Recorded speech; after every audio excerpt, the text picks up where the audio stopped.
Hey, welcome everybody. Welcome again to Faith Seeking Understanding. I'm Alan Bevere, your host, and today we are having Courageous Conversations, one of our programs we produce here at Faith Seeking Understanding, where we talk about important issues that in some circles people want to ignore, but we will not.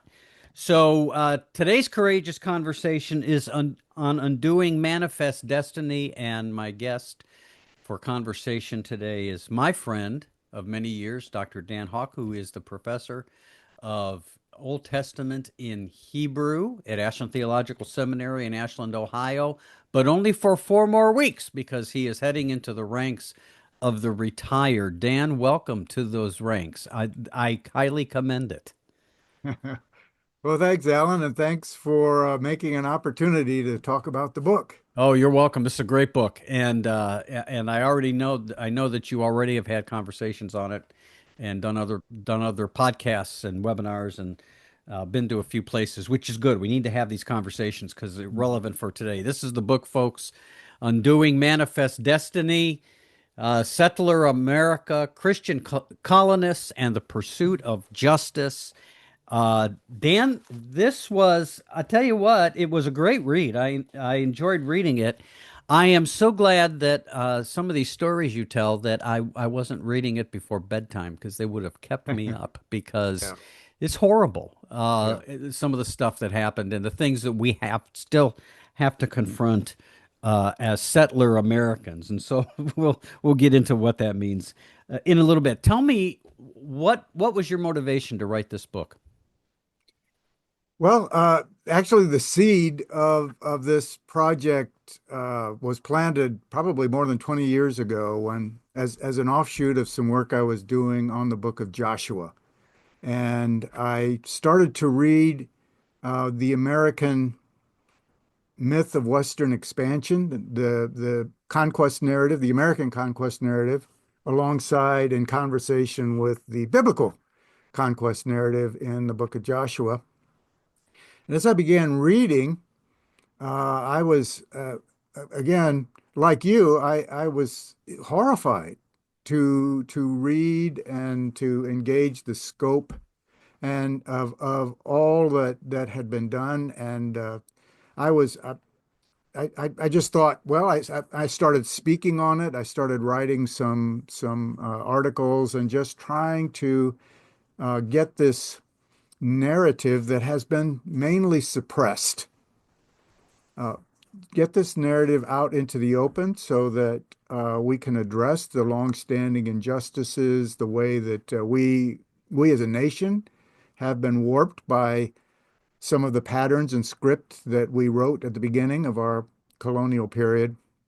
And things just seem to be coming to a head. And I had actually a conversation with the folks at InterVarsity, and they were enthusiastic about the project. So I thought, okay, let's. I need to write this book. Okay. So you did write the book.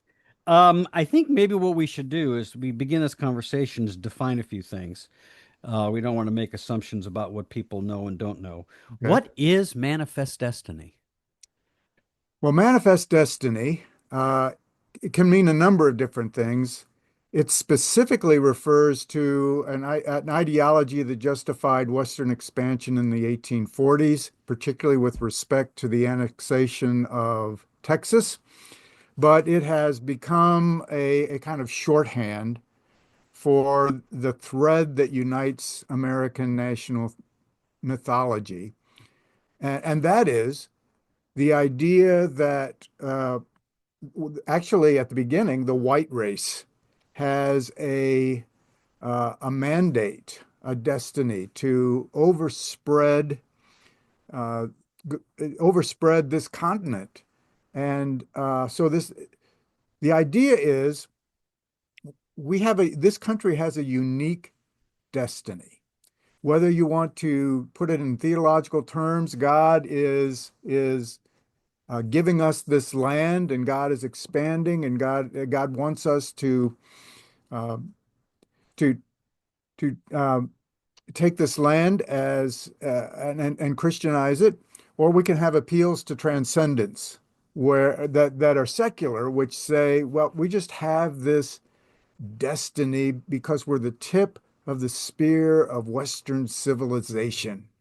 And we have an opportunity now to create a unique nation for the benefit of the entire world. So that's the destiny part. The manifest is that destiny is manifest by the success and the inexorable advance of our goals, our objectives, our people as we move forward.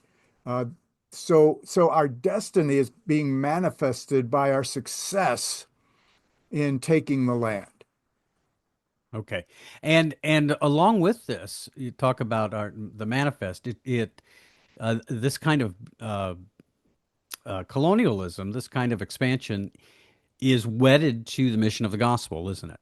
Yes, yes, Uh, and this goes back to the 15th century or something like that, 15th century with the popes, right. that basically they have the justification for taking this land and also, by the way, plundering it, Mhm. and subjecting the indigenous people to them to our ways was in order to bring them the gospel, to bring Jesus to them. Correct?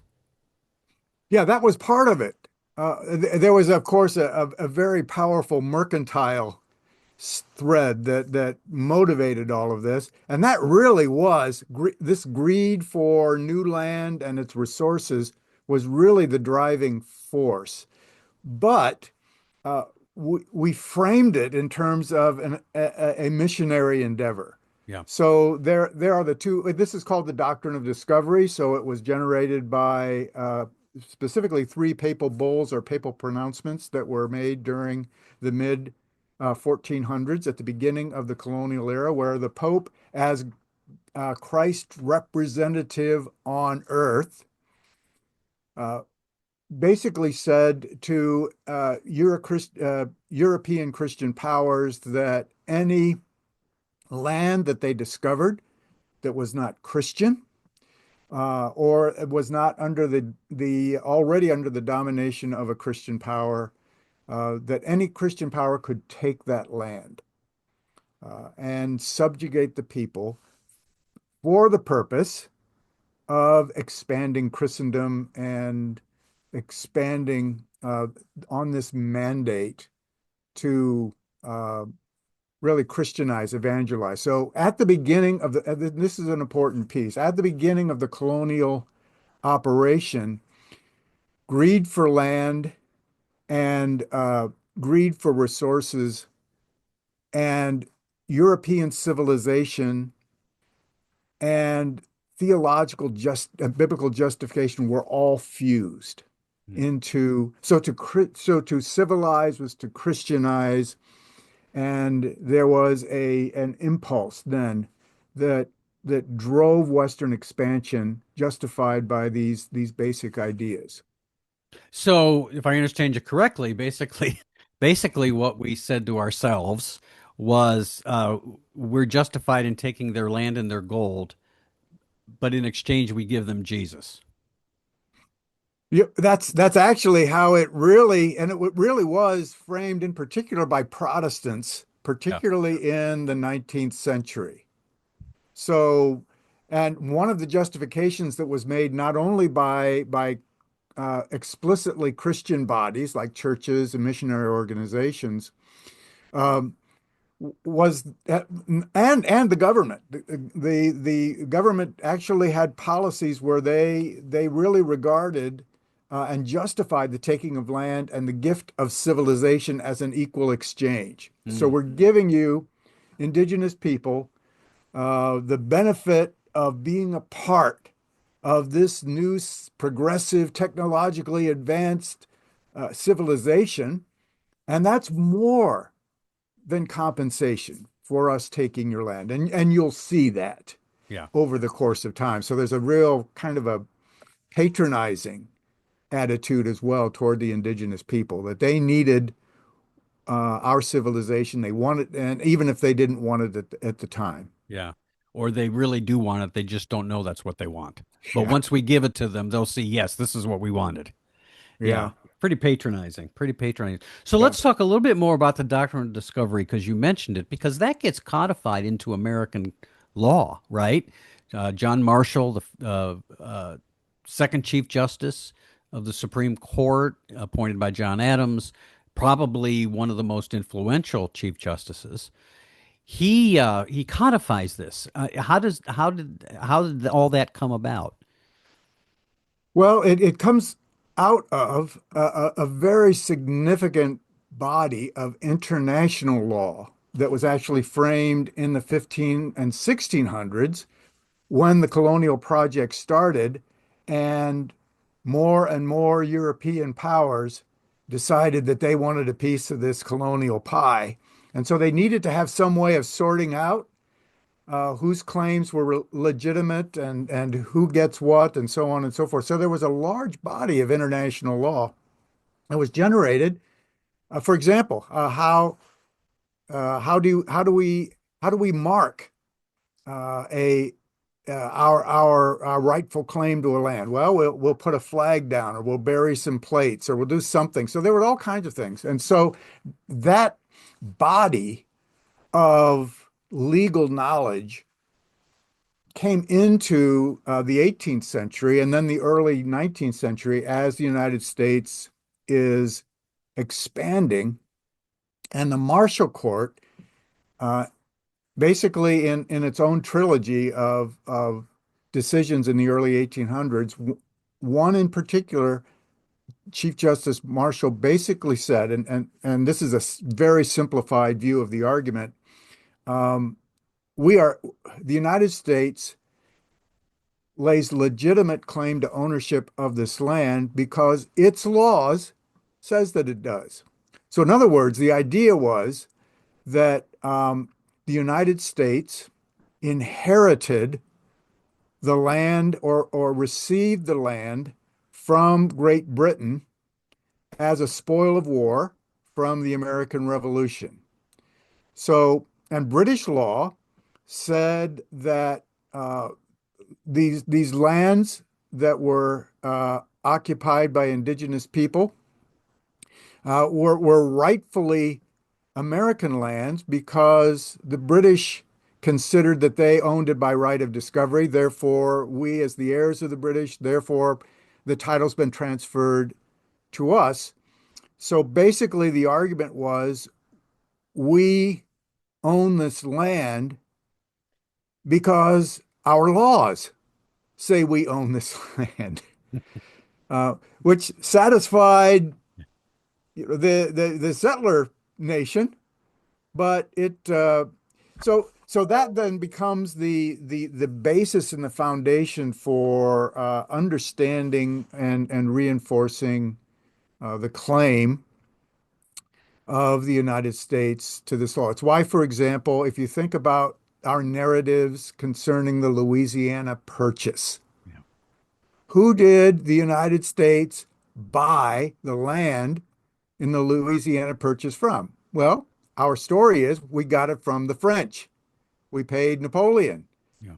But there's absolutely no reference to the fact that those lands had been occupied and stewarded for centuries, if not millennia, by the indigenous people. I mean, so Jefferson launches the aptly named Corps of Discovery once that purchase had been made. And they weren't just, Lewis and Clark weren't just there on a reconnaissance mission. Corps of Discovery, discovery back to the doctrine of discovery. They were laying claim in terms of how European powers sorted through claims of land. They were laying their claim to the land. So it wasn't enough just to buy it.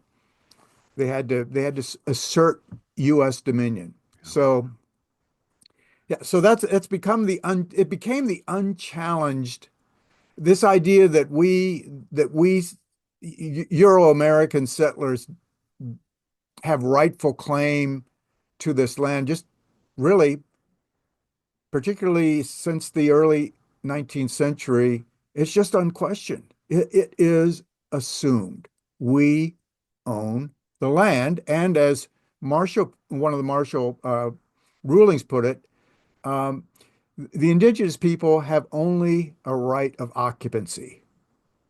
They're like renters, The and renters. we're the owners, and we can kick them out anytime we need the land. Yeah. Yeah, I was saying when you were talking about Louisiana and buying it from the French, I read a book years and years ago on the Constitutional Convention of 1787. And one of the points made in the book that I have never forgotten is when the delegates are debating, trying to develop this Constitution, one of the questions that they come up and that they wrestle with, because they're talking now all the land to the Mississippi River, right? Right. And a lot of that is frontier country then, and they're debating how such a large piece of real estate can be administrated, which is basically uninhabited, right? Basically uninhabited, right? In other words, no consideration to the fact that indigenous folks are have been on this land for a long, long, long time.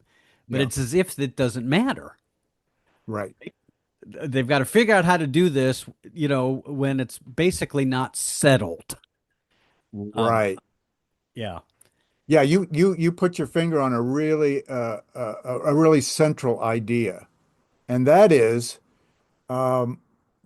European white colonists looked at the land and said, if nobody owns the land, it's there for the taking.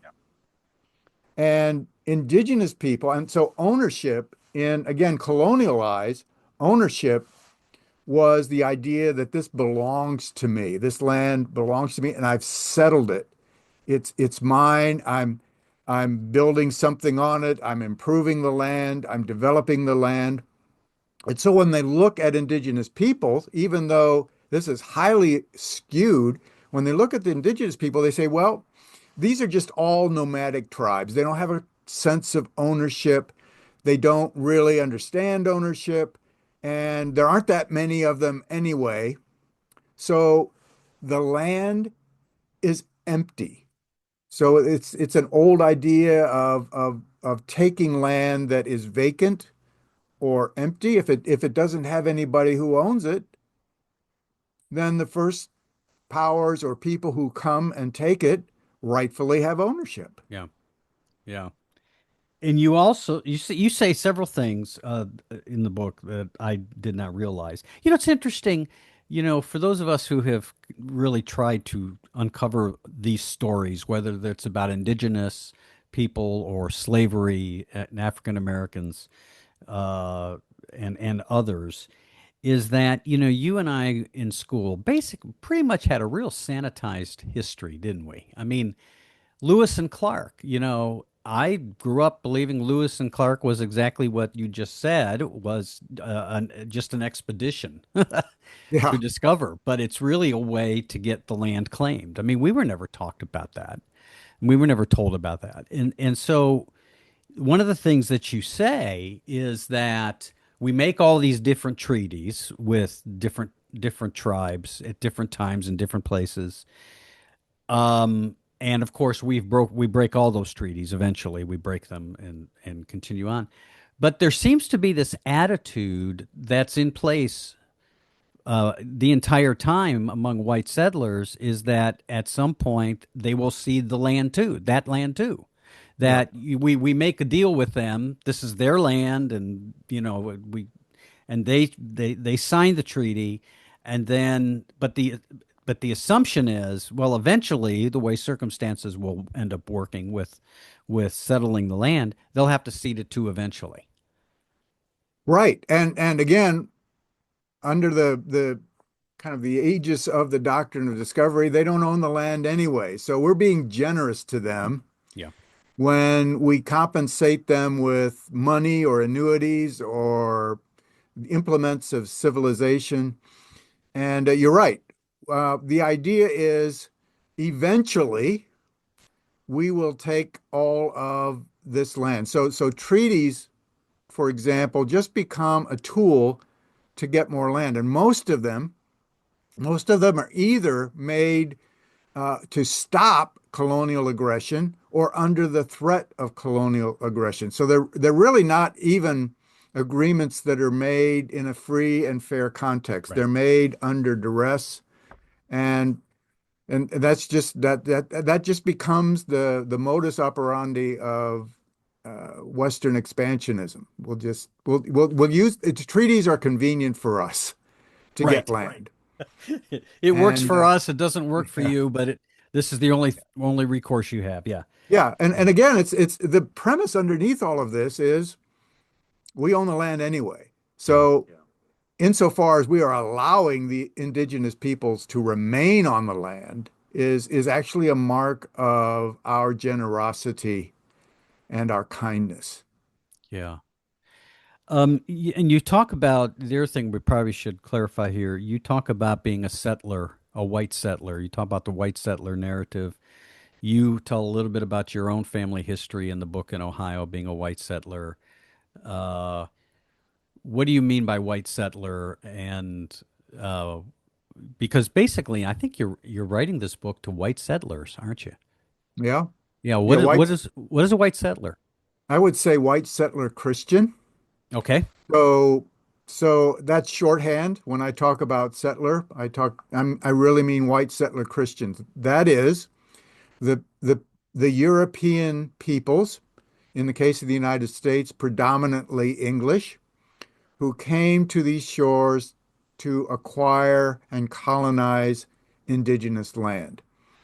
So a white settler Christian or a white settler Christian social structure is something that is made. So, in other words, our social structure in the United States was constructed by white males for the benefit of white males.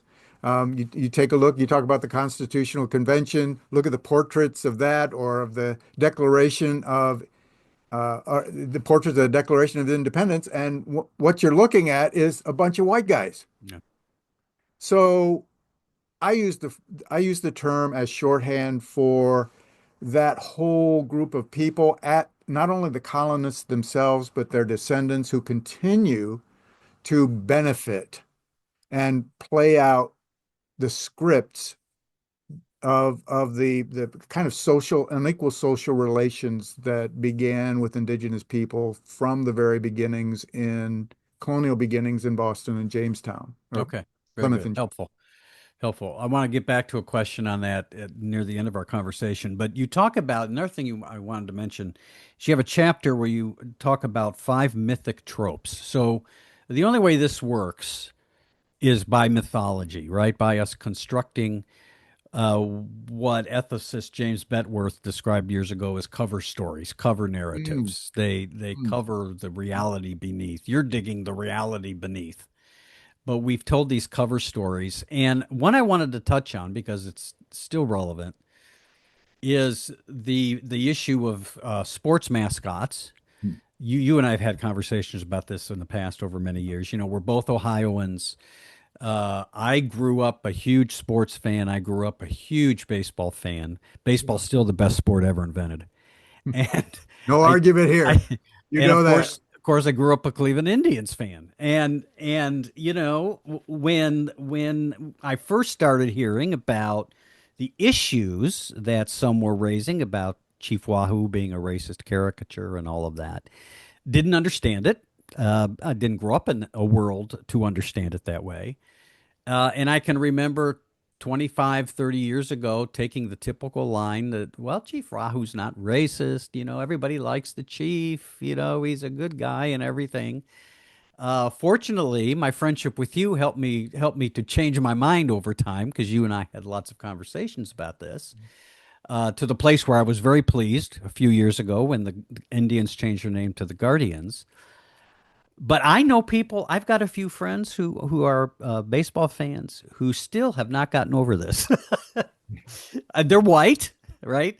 They still haven't gotten over this. Then when they go to a game, to a Guardians game, they defiantly wear their Chief Wahoo gear and they all of this. And what's the problem with this? Why is Chief Wahoo a racist caricature? What's the problem with having an Indian be a mascot? Wow. Well, let me put it this way. Uh, Ethnic group formation as well as nation formation, the formation of nations.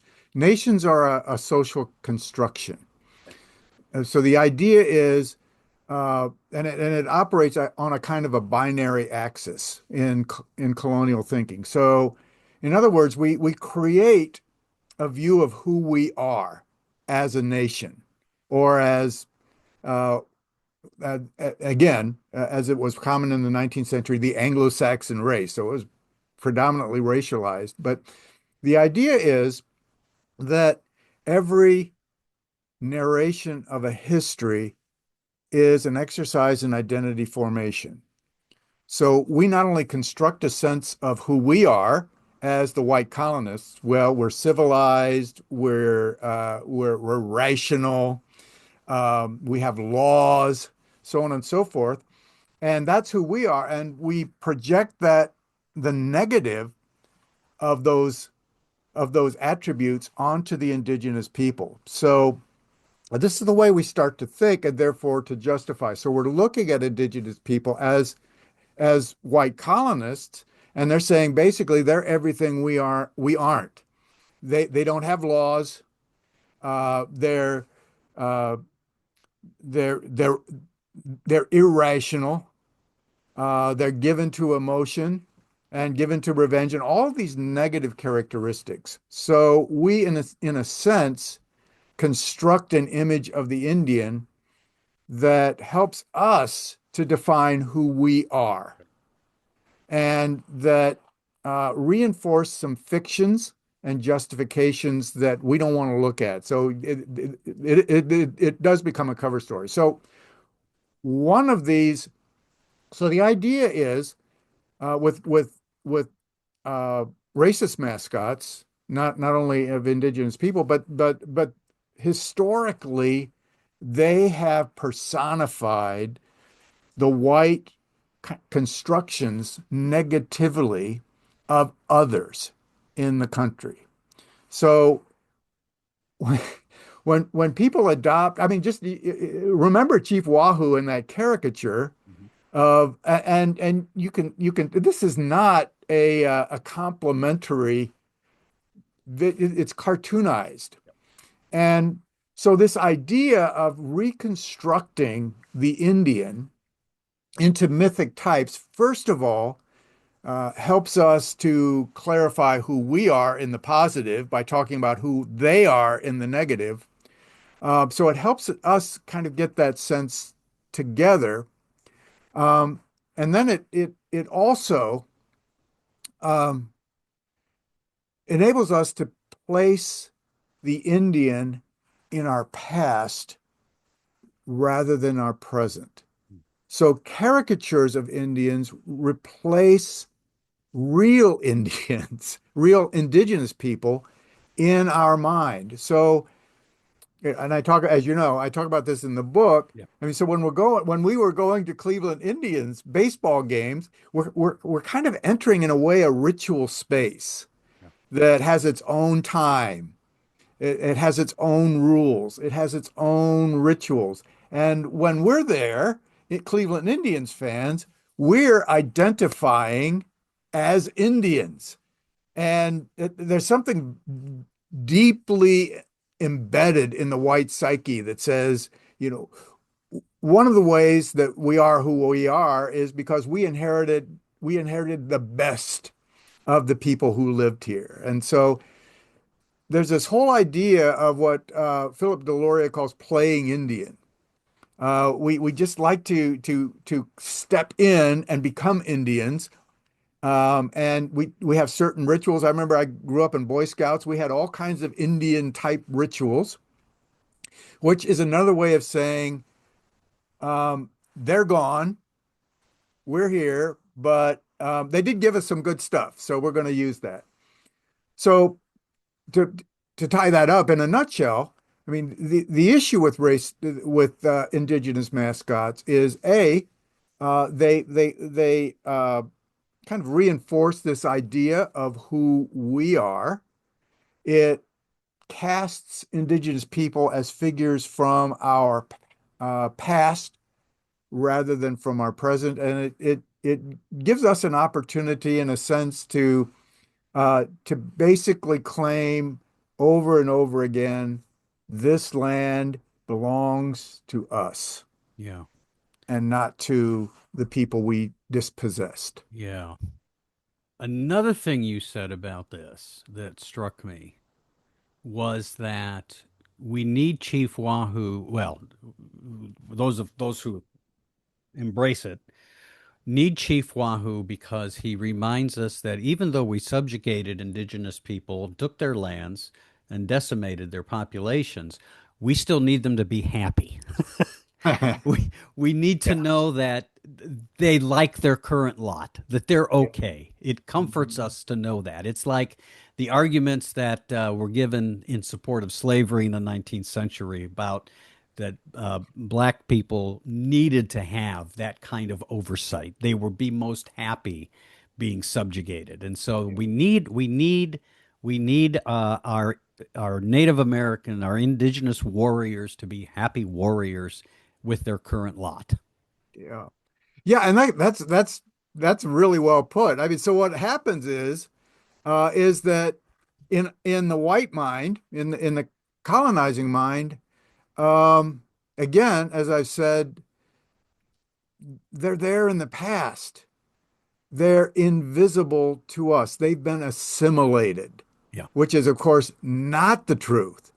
But they've been assimilated, and we are going to honor. And you remember, there's this language of honoring through mascots. We're going to honor them through these mascots and celebrate. We're going to now give them a month, that they can celebrate. We recognize indigenous heritage and so on and so forth. And so we have all of these ways of just saying, but they've assimilated. And what we've done, and we've done this from the colonial period onward, is just to render them invisible. yeah, And that takes a lot of social energy to keep them invisible, which is why a lot of the stuff that's breaking out in our nation right now is tied to um, the perceived threat of voices who are not non-white wanting to tell different histories that unmask our own justifications and mechanisms of denial. yeah.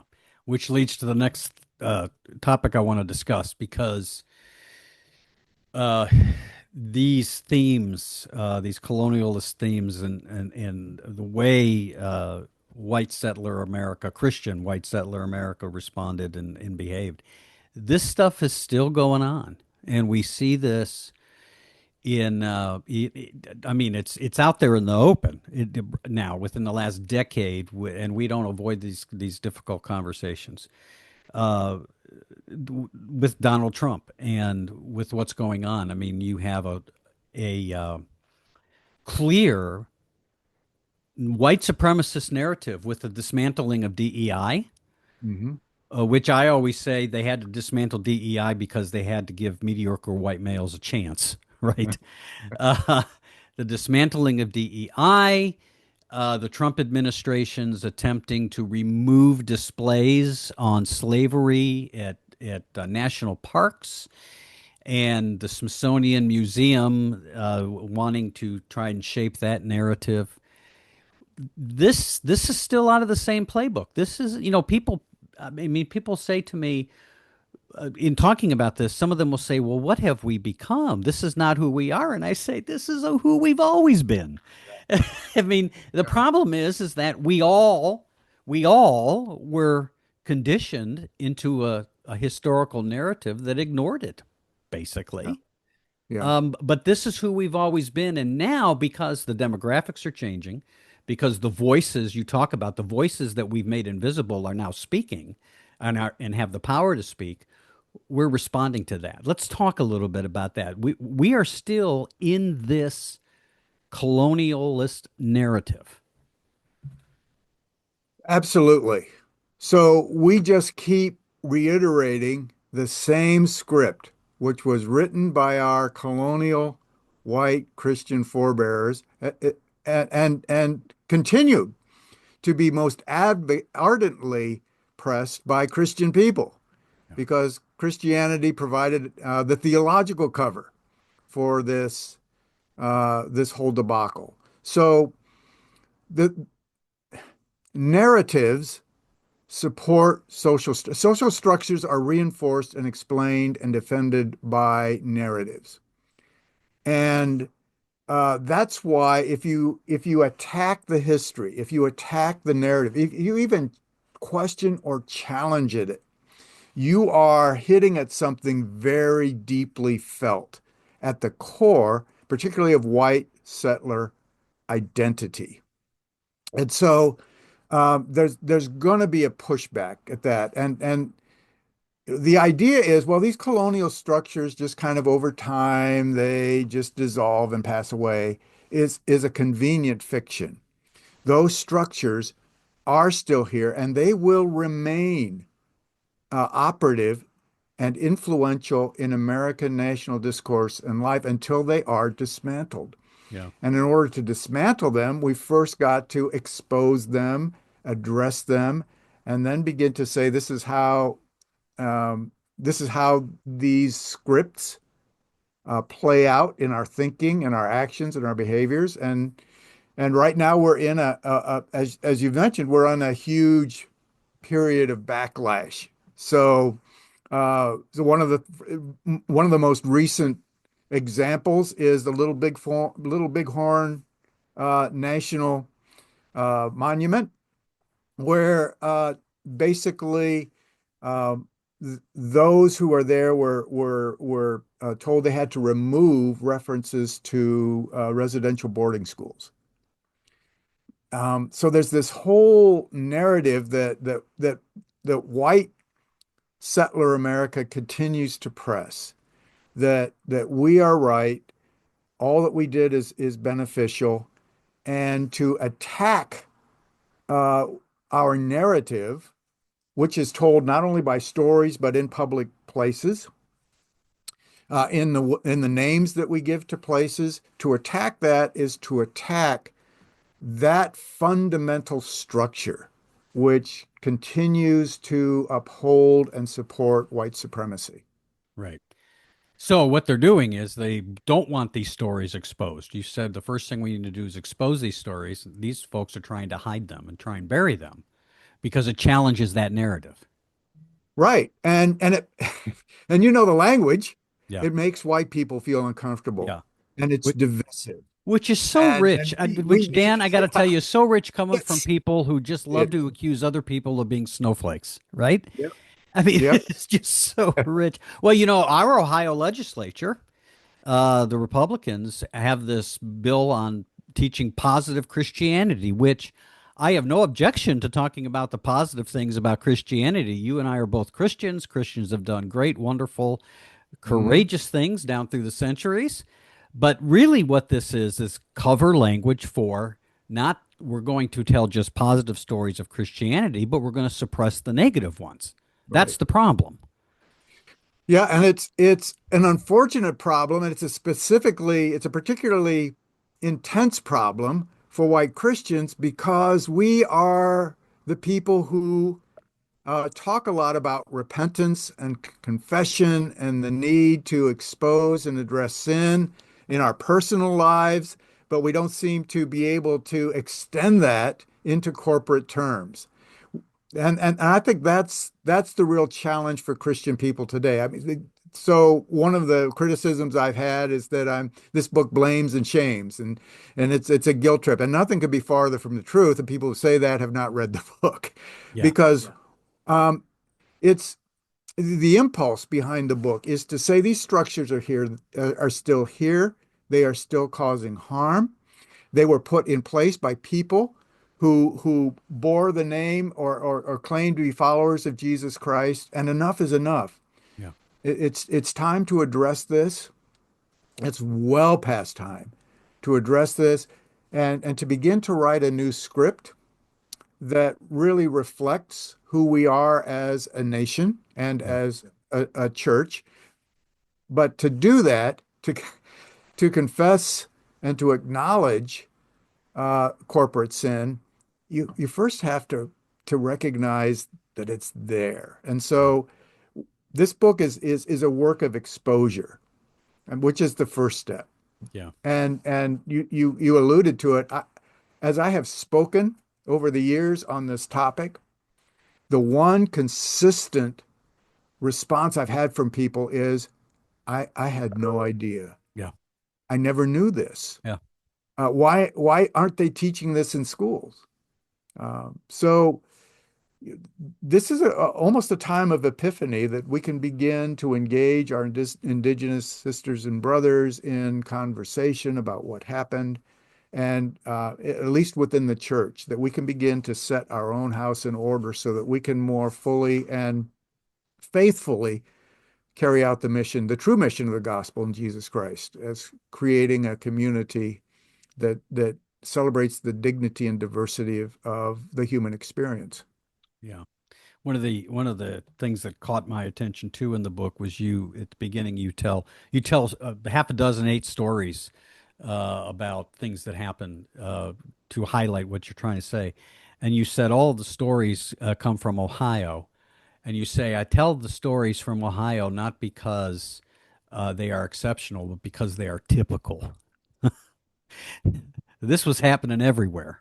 Yeah, Yeah. same So script. yep. So there's no, this is not exceptions. This is not, well, there were just a few unfortunate things. This is the narrative. Mhm. This is the story that's playing out. Yeah, yeah, Okay. yeah. And I begin every chapter of the book with Ohio and my experience and what happened here as a way of illustrating how important it is to excavate Yeah. in our own places. I was just talking to a person after church this past Sunday who had been to Arizona, had read the book, and went on onto some indigenous land, and there were kind of a statement of what had happened on the land, and he said it was exactly the script that you talk about in Yeah. your book. He said Yeah. I said I was surprised, and I Yeah. said, yeah. I mean, it that script, that colonial script, that script of conquest and dispossession in the name of Jesus and for the purpose of establishing a high civilization for the benefit of humanity, that is all still here. And that script was just played out in variations in every locality Yeah. in these United States. Yeah. It's still being played out. So yes, we do have to expose it. And you certainly help us do that. And I appreciate, Dan, this is an excellent work. You have certainly done us a great service in it. Friends, please read it. Undoing Manifest Destiny, Settler America, Christian Colonists, and the Pursuit of Justice. And you're going to be doing a thing at IBR this year, the Institute for Biblical Research, in November. Right. Yeah. There's a panel. It's still in formation, but I was invited, and it has to do with addressing some of these settler colonial issues as they play out um, in other contexts, specifically Palestine and Israel and that conflict. Will that be an open session for anybody, or do you have to be an IBR? Because I no longer am. Yeah, I don't know. Okay, I'd like to hear it. Yeah, yeah. So anyway, okay. Well, good. I'm glad that this is getting work and that you're getting attention on it. Friends, please read this. This is an important, important book. Dan, thank you for your time and appreciate it very much, my friend. Well, thank you again for your invitation Glad to, to get as the word always. out. That's Uh, important. Absolutely. Well, this is a must read. All right, friends, thanks for joining us. This is Faith Seeking Understanding, Courageous Conversations. And remember that the patron saint of faith seeking understanding is Anselm of Canterbury, who said, I do not understand in order to believe, but I believe in order to understand. So, friends, keep seeking.